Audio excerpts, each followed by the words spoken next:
Hi நான் ஜெசோனா. நடிகர் ஜெயம் ரவிக்கு விவகாரத்து. முதல்ல ஜெயம் ரவினா யாரு? இவரு எங்க பிறந்தாரு? எப்படி சினிமா துறைக்கு வந்தாரு? ஜெயம் ரவிக்கு எப்போ திருமணமாச்சு? இவங்களுடைய விவகாரத்துக்கு முக்கியமான என்ன காரணம்? ஜெயம் ரவி அவருடைய எக்ஸ் தளத்துல ஒரு லெட்டர் பதிவிட்டு இருந்தாரு. அந்த லெட்டர்ல என்ன எழுதியிருந்தாரு? இதெல்லாம் பத்தி தான் இந்த வீடியோல பார்க்க போறோம். வாங்க வீடியோக்குள்ள போகலாம்.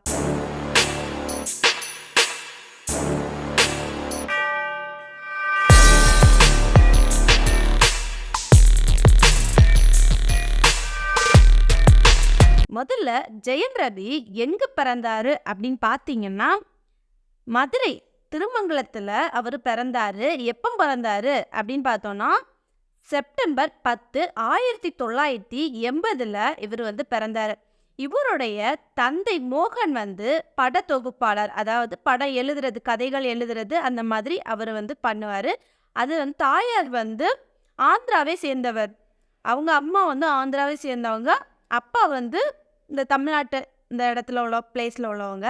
ஜெயம் ரவி சென்னையிலையும் ஹைதராபாத் இப்படி மாறி மாறி அந்தந்த பிளேஸில் வசிச்சுட்டு வந்தாங்க அவங்களுடைய ஃபேமிலியோட.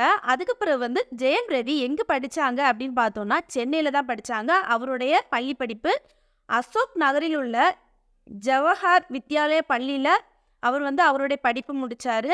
அதுக்கு பிறகு அவருடைய 12 வயசுல பரதம் கற்று அரங்கேற்றத்தை முடிச்சாரு. அப்புறம் அவர் கல்லூரி படிப்புல வந்தாரு. கல்லூரி படிப்பு எங்க படிச்சாரு அப்படின்னு பார்த்தோம்னா, சென்னை லைலா கல்லூரியில அவர் விஷுவல் கம்யூனிகேஷன் பட்டப்படிப்பை முடிச்சாரு.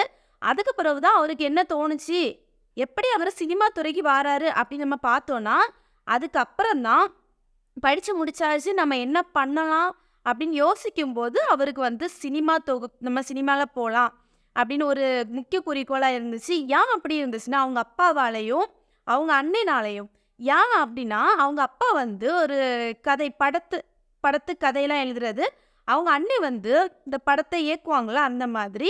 அவங்களுக்கு சகோதரியும் உண்டு. அவங்க அண்ணன் பேர் என்னன்னு பார்த்தீங்கன்னா மோகன் ராஜா. இவர் இந்த படங்களை எடுக்கிறது இந்த மாதிரி விஷயத்த பண்ணுவார். அதே மாதிரி ஜெயம் ரவிக்கு ஒரு சகோதரி உண்டு. அவங்க பேர் என்ன பேருனா ரோஜா. அவர் மருத்துவர், பல் மருத்துவர். இப்படி அவங்க ஃபேமிலி நல்லா தான் போயிட்டு இருந்துச்சு. இப்படி இருக்க பட்சத்தில் என்ன பண்ணுறாரு, ஜெயம் ரவி படம் நடிக்க ஆரம்பிக்கிறாங்க. யார் இயக்குறாங்க? நம்ம அவருடைய சகோதரர் மோகன் ராஜா இயக்கி ஜெயம் ரவியை நடிக்க வைக்கிறாங்க. அவங்க அப்பா கதைகளை எழுதி கொடுக்குறாங்க. இப்படி தான் இவரோட சினிமா துறையில் வர ஆரம்பித்தார். இவர் என்னென்ன படங்கள்லாம் நடிச்சிருக்காரு, எக்ஸாம்பிள் ஒரு சில படங்கள் அப்படின்னு பார்த்தோன்னா, முதல்ல இவர் எப்போ படம் நடிக்க தொடங்கினாரு அப்படின்னு பார்த்தோன்னா, ஒரு தொட்டிய சபதம் 1989 நடிச்சிருக்காரு. அப்புறம் பவா பாவா மறுபடி 1993 தெலுங்கு படம் அது நடிச்சிருக்கிறாரு. இப்படி இந்தந்த படங்கள்ல இவங்க குழந்தை நடிகர் நட்சத்திரமாக இவங்க நடிக்க ஆரம்பிக்கிறாங்க. அதுக்கு பிறகுதான் அவங்க தமிழ் படத்துக்கு வராங்க. அது எப்போன்னு பார்த்தீங்கன்னா, அவங்களுடைய தந்தை கதை இயக்குறாங்க, கதை எழுதுறாங்க. அப்புறம் அவருடைய சகோதரர் இந்த படத்தை தயாரிக்கிறாரு. இப்படி அவங்க இந்த படத்துக்கு நடிகராட்டு வெளிவராரு. அது என்ன படம் முக்கியமாக அதுன்னு பார்த்தோன்னா, ஜெயம்னு சொல்லிட்டு ஒரு படத்தில் அவர் மொத அறிமுகமாறாரு. இப்படி ஒவ்வொரு படமும் நடிச்சுக்கிட்டு தான் வரார் நம்ம ஜெயம் ரவி. இப்படி நிறைய படத்தில் ஹிட் கொடுத்து மக்கள் மனசில் ஒரு இடத்தையும் பிடிச்சிருக்காருன்னு சொல்லலாம். முக்கியமாக என்னென்ன படங்கள்லாம் நடிச்சிருந்தாருன்னு பார்த்தோன்னா, நம்மளுக்கு பிடிச்ச படம்னு சொல்கிறேன். சம்திங் சம்திங், உனக்கும் எனக்கும், மிருதன், மணமகன். இதில் அவருடைய எஃபெக்ட் கொடுத்து ரொம்ப ஹிட்டாக இருந்துச்சு. நல்ல அழகா அந்த மாதிரி நடிக்க ஆரம்பிச்சிருந்தாரு. இப்போ ஜெயம் ரவிக்கு எப்போ திருமணம் நடந்துச்சு அப்படின்னு நம்ம பார்த்தோன்னா, ஜெயம் ரவிக்கு 2009 திருமணம் நடந்துச்சு. அது அவங்களோட காதல் திருமணம் தான் சொல்லலாம். அவங்க ஒய்ஃப் பேர் என்னன்னு பார்த்தோன்னா ஆர்த்தி. அவங்க ஜெயம் ரவி கல்யாணத்துக்கு முன்னாடி நல்லா ஃப்ரெண்டாக இருந்தாங்க. அதுக்கப்புறம் லவ் பண்ணி ஆரம்பிச்சு அதுக்கப்புறம் கல்யாணம் பண்ணிட்டாங்க. இவங்களுக்கு 2 மகன் இருக்கிறாங்க. ஒரு பையன் பேர் ஆரவ், ஒரு பையன் பேர் அயன். இவங்க சில நாட்களுக்கு முன்பாக, அதாவது கடந்த ஜூன் மாதமே என்ன சொல்லிட்டாங்க, நாங்க வந்து விவாகரத்து பெறப் போறோம் அப்படின்னு வந்து சொல்லியிருந்தாங்க. ஆனா வந்து அதனுடைய தகவல் எதுவுமே வரல. அதுக்கு பிறகு சந்தேகத்திற்கு இடமாக வந்து ஒரு விஷயம் வந்து வெளிப்பட்டுருச்சு. அது எப்படி பார்த்தோம்னா, ஜெயம் ரவியோட ஒய்ஃப் ஆர்த்தி இருக்கிறாங்கல்ல, அவங்களோட இன்ஸ்டா பேஜ்ல வந்து ஜெயம் ரவி கூட சேர்ந்து இருக்கிற ஃபோட்டோ, கல்யாண ஃபோட்டோ எல்லாமே அதில வந்து அப்லோட் பண்ணி வச்சிருந்தாங்க. அவங்க என்ன பண்ணிட்டாங்கன்னா, திடீர்னு இந்த ஜெயம் ரவிக்கும், ஆர்த்திக்கும் சண்டை வந்துட்டு இருந்துச்சுல, அந்த பட்சத்தில என்ன பண்ணாங்கன்னா, அவ்ளோ ஃபோட்டோஸ் ஜெயம் ரவி கூட இருந்த ஃபோட்டோஸ் எல்லாமே டெலீட் பண்ணிட்டாங்க. இத பார்த்து ஃபேன்ஸ் எல்லாருமே கேட்க ஆரம்பிச்சுட்டாங்க. உங்களுக்கு விவாகரத்தா? என்ன காரணம்? என்ன பிரச்சனை? என்ன நடந்துச்சு உங்க லைஃப்ல? நல்லா தானே போயிட்டு இருந்துச்சு. லவ் பண்ணி தானே கல்யாணம் பண்ணீங்க. நீங்க உங்க ஒய்ஃப விட்டு குடுக்க மாட்டீங்களா? இப்படின்னு எல்லாருமே கொஸ்டின் மேல கொஸ்டின் கேட்க ஆரம்பிச்சுட்டாங்க. அதுக்கப்புறம் வந்து ஜெயம் ரவி வந்து ரீசெண்டா பொன்னியின் செல்வன் படத்த நடிக்க ஆரம்பிச்சிருந்தாரு. அதுல என்ன பண்ணியிருந்தாங்கன்னா, ஒரு நிகழ்ச்சி நடத்திட்டு இருந்தாங்க. அப்போ வந்து ஜெயம் ரவி அவருடைய மனைவியும் கலந்துக்கிட்டாங்க. கலந்துக்கிட்டதுல ஜெயம் ரவி வந்து மேடையில பேசுறாரு. அவருடைய லைஃப் பத்தி சொல்றாரு. அதுல என்ன சொல்றாருன்னா, அவங்களுடைய மனைவிய பத்தி பெருமையா பேசுறாங்க. என்னுடைய மனைவி எனக்கு எப்பவுமே செல்லம் தான். எனக்கு என்னனாலும் பண்ணுவாங்க. எந்த விஷயம்னாலும் ஒத்து போவாங்க அப்படின்னு சொல்லி அவங்க ஒய்ஃப வந்து கொஞ்சி மேடையில பேசுனாங்க. எல்லாத்துக்கும் பெருமையாவே இருந்துச்சு. அப்ப எல்லாத்துக்கும் ஒரு தீர்வு கிடைச்சது. சரி ஓகே. ஜெயம் ரவி லைஃப் வந்து விவாகரத்து ஆகாது. அவங்க வந்து பிரச்சனையிலேருந்து விடுபட்டுட்டாங்க அப்படின்னு வந்து எல்லாருமே பேசப்பட்டாங்க. ஒரு டைம் வந்து விவாகரத்து ஆக போதும் அப்படின்னு பேசினாங்க. அதுக்கப்புறம் வந்து விவாகரத்து ஆகாது அப்படின்னு பேசப்பட்டுச்சு. இப்போ ஜெயம் ரவி வந்து என்ன சொல்லியிருக்கிறாருன்னா, எனக்கு நான் விவாகரத்து பண்ணிட்டேன் அப்படின்னு சொல்லியிருக்கிறாரு. ஜெயம் ரவிக்கு விவாகரத்துக்கு என்ன காரணம்? அத நம்ம பார்த்தோம்னா, முதல்ல என்ன காரணம்? ஜெயம் ரவி நடிச்ச சில மாதங்களுக்கு முன்பு ஒரு படம் வெளியாச்சு. அது படம் பேர் என்னன்னு பார்த்தோம்னா, சைரம். அது வந்து யாரு தயாரிச்சாங்க அப்படின்னு பார்த்தோம்னா, ஜெயம் ரவியோட மாமியார் சுஜாதா. அதாவது அவங்களுடைய ஒய்ஃபோட அம்மா. அவங்க வந்து எடுத்திருந்தாங்க. தயாரிப்புல தான் அவங்க வந்து சைபர் படம் ஜெயம் ரவி நடிச்சிருந்தாரு. அதுக்கு அடுத்து வந்து ஜெயம் ரவிய வச்சு பாண்டியராஜ் இயக்கத்துல ஒரு படம் வந்து எடுக்கணும் அப்படின்னு சொல்லி அவங்க மாமியார் வந்து பிளான் பண்ணியிருந்தாங்க. அப்போ அந்த பட்சத்துல என்ன பண்ணியிருக்காங்க அப்படின்னு பார்த்தீங்கன்னா, ஜெயம் ரவி சம்பளமா அந்த படத்துக்கு என்ன கேட்டிருக்காருன்னா, எனக்கு 25 கோடி தாங்க. நான் அந்த படத்துக்கு நடிக்கிறேன் அப்படின்னு சொல்லி கேட்டிருக்கிறாங்க. கேட்டதுல இருந்து அவங்க ஒய்ஃப்க்கும் ஒரு ஜெயம் ரவிக்கு சண்டை ஆரம்பிச்சது தான். ஏன்னா ஒய்ஃப் என்ன கேட்டிருக்காங்கன்னா, எப்படி நீங்க எங்க அம்மாகிட்ட 25 கோடி கேட்கலாம்? நீங்க வந்து பைசா மாமியார்ட்ட கேட்டதும் தப்பு. சரி உங்களுக்கு தர அமௌண்ட்ட வந்து இது பண்ணலாமே அப்படின்னு வந்து கேட்க ஆரம்பிச்சுட்டாங்க. ஆனா 25 கோடி கேட்டதுமே அவங்க மாமியார் நான் தர முடியாதுன்னு மூஞ்சில அடிச்ச மாரி சொல்லிட்டாங்களாம்.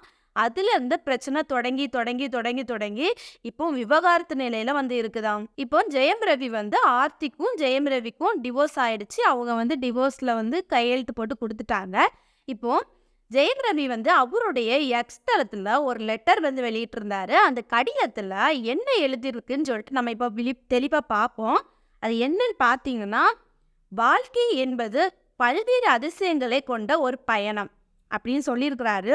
ஒவ்வொன்றும் அதன் சொந்த சவால்கள் மற்றும் வாய்ப்புகளுடன் வருகிறது. அது உண்மைதான் எப்பவுமே. ஒரு வாழ்க்கைனாலே ஒரு பயணம் தான். ஒரு பயணத்தை நோக்கி தான் போகும். அது எல்லாமே சவால் தான். அது கரெக்டா சொல்லியிருக்கிறாரு.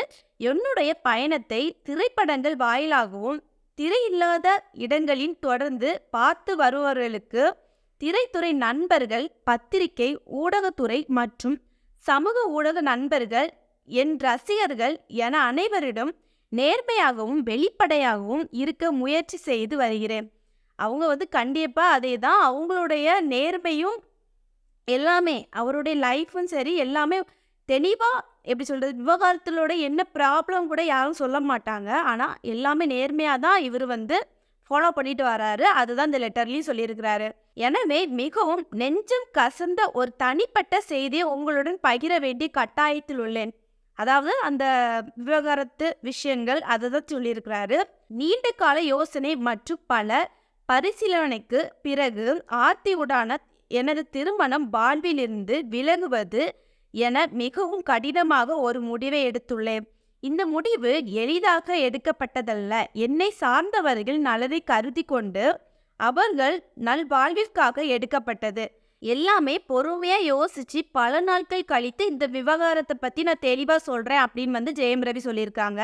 இந்த நேரத்தில் எனது தனி உரிமையையும் எனக்கு நெருக்கமானவர்களின் தனி உரிமைகளுக்கு மதிப்பளிக்கும்படி அனைவரையும் கேட்டுக்கொள்கிறேன். இந்த முடிவு எனது சொந்த முடிவாகும். இந்த விஷயம் என்னுடைய தனிப்பட்ட விஷயமாகவே இருக்க வேண்டும் என வேண்டிக் கொள்கிறேன்.